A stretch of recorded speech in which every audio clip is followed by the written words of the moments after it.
How did your father express or demonstrate gratitude during your lifetime?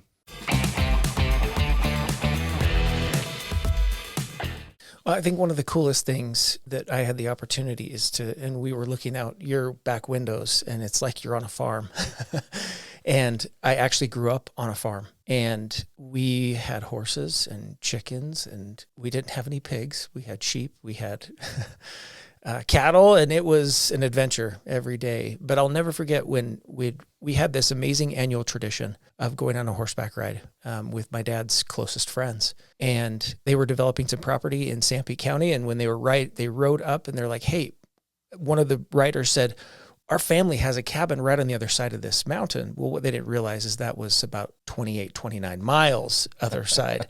And when they rode down on the other side, they stayed at their friend's property, and they're like, man, that's beautiful. Why don't we do this? Well, that started what became a 45-year tradition every end of July, first week in August of this annual horseback trip, where we'd go down to this ranch, and we would literally stage from there, and then we'd go and we'd do these rides, kind of an out and back. And I'll never forget being with my dad and his friends out in the beautiful mountains. Perhaps that's where I feel the most connection, right? Not only connection with others when you're there having that shared experience, but also a connection with the divine, right? And you think about, we're really here to create, and you think about the great creator, God who created all of this for our experience. And perhaps the most impressionable, where I learned this from my dad, was he would always stop and he'd say, son, listen. And I could hear the stream running down,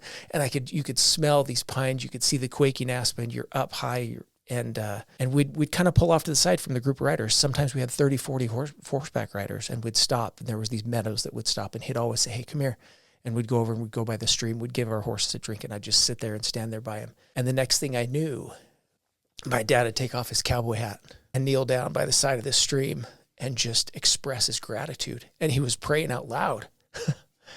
And I was like, whoa, that was the example that I grew up with. And yet he did that not so everyone could see him, but I think so he could demonstrate to me the profound influence of gratitude in this experience of being out in nature and just realizing how small we are, but what a big impact we can make and what we can have, not only in my life, but I saw this light that he was for others.